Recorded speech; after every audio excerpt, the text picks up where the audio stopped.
Hi there, it's Claire, and it's the full moon in Aquarius for 9th, 10th of August. There's also Mercury going direct on the 11th of August.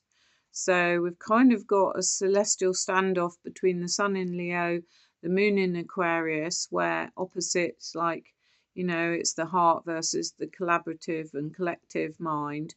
And there's a bit of tension. So we might be struggling about our authentic self with Leo and the collective future with the moon in Aquarius. So quite interesting, but looking at a balance where we can really look at our creativity and how it can help the collective.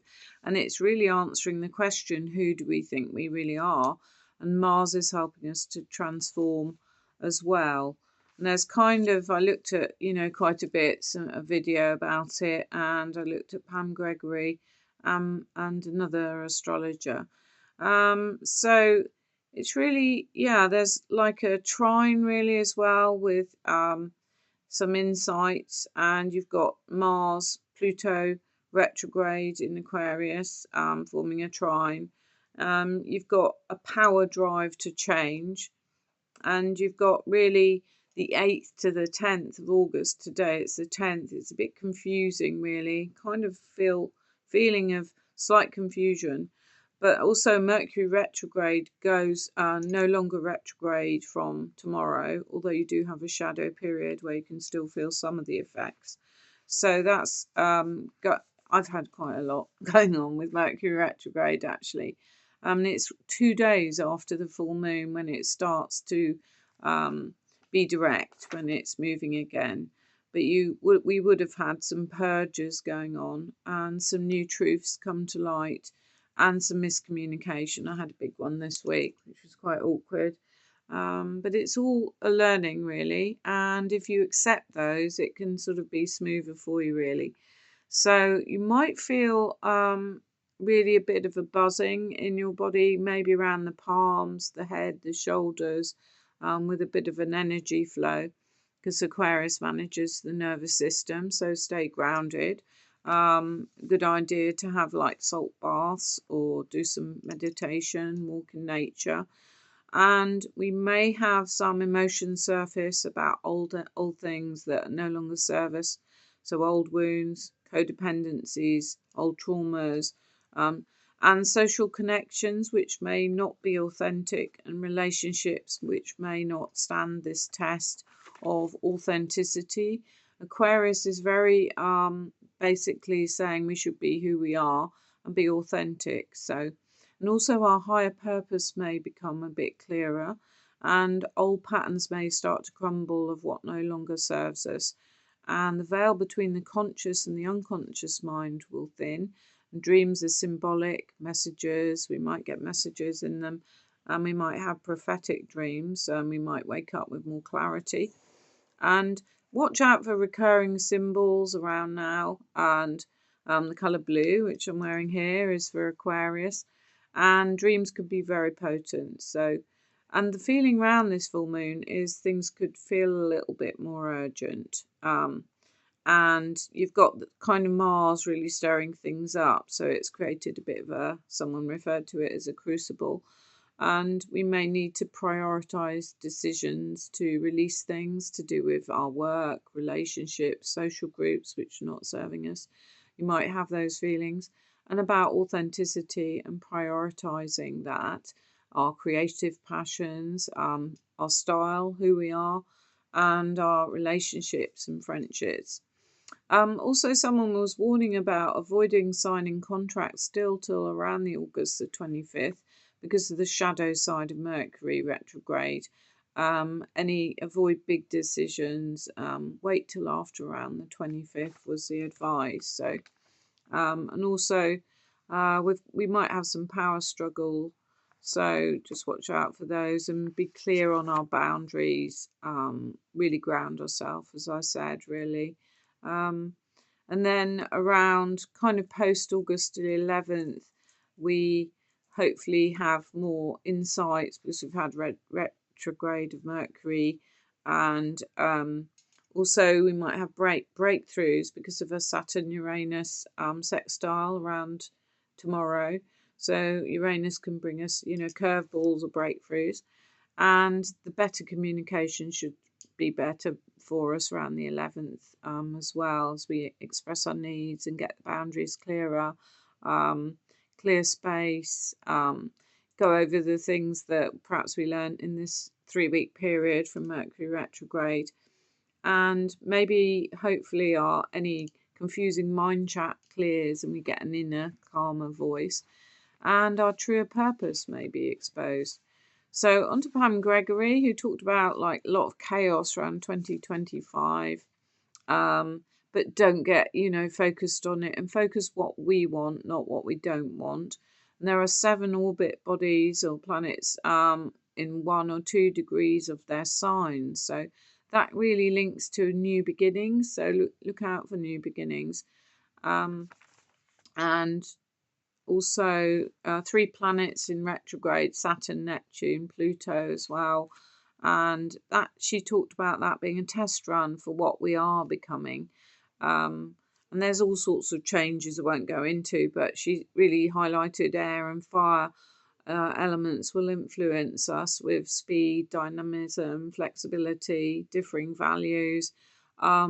More about community, especially with this full moon in Aquarius. That's right, Aquarius links with community, and more of a horizontal view on things rather than these sort of staged pyramid type structures. And that's also kind of going to more come into being around September, October, November, as we move forward and have more practical steps. So, and also Aquarius is really about freedom, independence, the future, collaboration, about truth, and that's a huge theme at the moment, and authenticity. So we need to really stop this people pleasing and be ourselves, and in authenticity, which brings us much more joy. And really we've got a kind of accelerated evolution, and it's an important time to make choices, and also might still be a remnants of the individual versus the state, and there's a sort of churn going on with that. So you've also got Mercury opposing Pluto in Aquarius, and truth can come to light, and even a torrent of truths. Pam talked about, don't be distracted by all the zigzags. It's this way, no, it's that way, it's this way. Is this a good person or are they a bad person? And really this polarization that's happened, but everyone's demanding the truth, really. So it is quite a chaotic period. We can see this happening in the USA, really, where there's not much middle ground. It's this way or it's that way. Quite tricky, really. So also you've got Grand Trine in the air, so there might be ideas, inspiration, air links to those, freedom, truth, etc., and more collaboration. You've also got let's see, conjunct South Node with Orcas. She talked about God of the underworld who makes people see the truth, and Orcas conjunct the South Node is about the collective past. It might bring in karma and debts being repaid to do with the past as well. Look out for that. You've also got Jupiter conjunct Venus in Cancer, which those are the 2 benefic. They call them really good planets, really positive, and they are exalted in Cancer, and that's around the 11th, 12th of August, so tomorrow and the day after, Monday and Tuesday. It's great for happy, abundance, social, romance, positive kind of feelings. And Sirius, she talked about 14 degrees of Cancer, also linked in with it, linked to Isis and Egypt, and when the flooding of the Nile happened to allow the crops to be irrigated and the people got water for their crops. And spiritual wisdom linking in. And yeah, so on to Maria Vasami, who's an astrologer, and she talked very much about releasing what does not serve us. Mercury retrograde in Leo, what stops us not being happy. And we may have emotions arise to do that with that, which I already talked about. to show us really what we should be doing. And Jupiter Venus conjunct close in Cancer, she talked about Jupiter bringing good luck, and Venus linked with love, finance, art, pleasure. And in Cancer, our roots, self-care, mother energy, nourishing ourselves. So that might be a really good time to do that, and how we can be more caring of ourselves. And it brings in sensitivity. Cancer's very sensitive. One of the water signs, the most sensitive. And Jupiter, Venus, she talked about bringing us a gift. And to look at where we have 10 to 13 degrees of Cancer in our birth chart, which house, because that gives us a clue, and which astrological house, and positive energy, and the old memories as well on the shadow side might come up, and old wounds, because of Cancer looks at old wounds quite a bit. So have a look at those and maybe just mull over it and then move on. And look at how we are unique and embrace it. So that's what Aquarius will do for us. If you feel like an outcast, embrace who you are. Aquarius says we're all unique and don't suppress ourselves to fit in. Otherwise, we can't be happy. Do your hobbies, do your projects, inspire others by doing that. So, don't hide your light under a bushel. And Saturn is the ancient ruler of Aquarius. He's conjunct with Neptune in Aries. So he says take responsibility for your own dreams and trust your own intuition and feel that, because Cancer can help us with that really strongly. And stop the procrastination. Mars will help us, and Uranus with that. And Uranus really helps with changes and transformations and expressing ourselves with no guilt. So have a really great full moon in Aquarius, and speak to you soon. Take care. Bye.